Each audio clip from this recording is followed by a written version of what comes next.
नमस्कार, आदाब, सत श्री अकाल। मैं हूं आपका दोस्त शशांक। एक बार फिर से मेरे चैनल ब्रिलियंट टेक गुरुजी पे आप सभी का स्वागत है। उम्मीद करता हूं कि आप सभी लोग अच्छे होंगे। दोस्तों, आज की जो कहानी मैं आपको सुनाने जा रहा हूं ये एक सच्ची घटना पर आधारित है। उत्तर प्रदेश के जिला गोंडा के एक छोटे से गांव नसीमपुर की।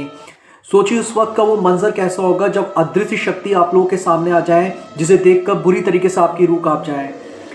ये कहानी एक ऐसे गांव की है जिसके लिए ये कहा जाता है कि रात के करीब वहाँ पर एक पीपल का पेड़ हुआ करता है, जिसमें 12 बजे के बाद में वहाँ पे कोई आया जाया नहीं करता है। वहाँ पे ये कहा जाता है उस गांव के लिए, उस पीपल के पेड़ के लिए, कि वहाँ पे बुरी प्रेत आत्माओं का साया है।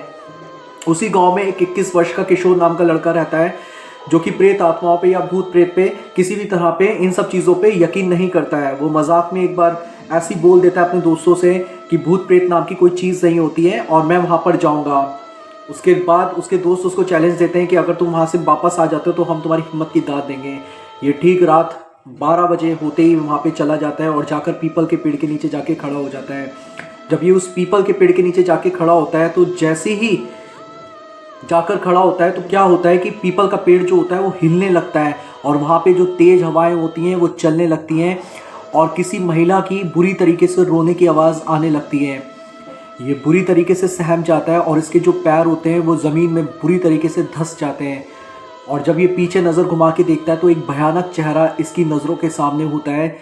और ये जब देखता है कि एक महिला सफ़ेद रंग की साड़ी पहनी हुई है, जिसके पैर ज़मीन से ऊपर हैं और वो बहुत भयानक तरीके से रवि को घूर रही है। जब इसकी आई कांटेक्ट होता है उस भयानक चेहरे से तो वो महिला कहती है कि मुझे घर छोड़ दो। और उसके बाद रवि लापता हो जाता है। अगले ही दिन रवि को पूरा गांव ढूंढने के लिए निकलता है, लेकिन रवि का कोई अता पता नहीं चलता है। तब इसके दोस्त इसके घर वालों को बताते हैं कि रवि ऐसे ऐसे रात में उस पीपल के पेड़ के पास गया था। तो पूरा गांव जब उस पीपल के पास जाता है तो देखता है कि रवि की वहाँ पर चप्पलें तो पड़ी होती हैं, लेकिन रवि का कुछ अता पता नहीं होता।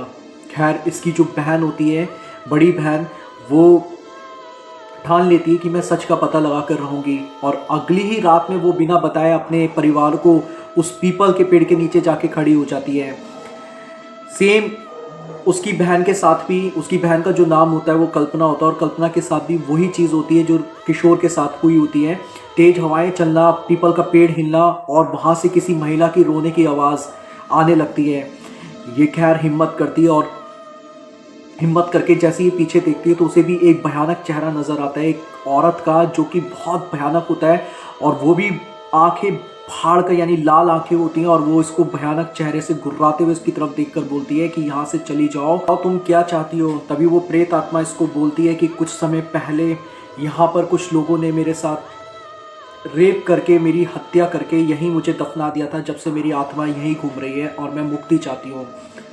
तब ये कहती है कि ठीक है, पहले मुझे बताओ कि मेरा भाई कहाँ है। वो इशारा करती है पीपल की जड़ की तरफ। तभी वहीं से रवि की आवाज़, यानी जो इसका भाई होता है, उसकी आवाज़ वहाँ से आने लगती है, चिल्लाने की।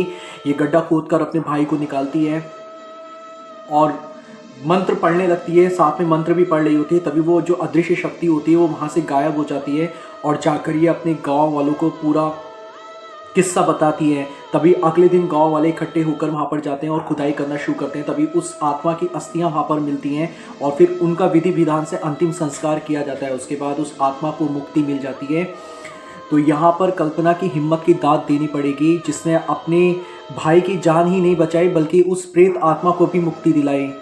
तो प्लीज़ कमेंट बॉक्स में आके बताइए क्या सच में प्रेत आत्माएँ होती हैं या नहीं होती हैं। ज़्यादा से ज़्यादा हमारे चैनल को सब्सक्राइब कीजिए, लाइक कीजिए, कमेंट कीजिए, ताकि हम ऐसे ही आप लोगों के लिए अच्छी से अच्छी कहानियाँ लेकर आते रहें। अपना ख्याल रखिएगा। धन्यवाद।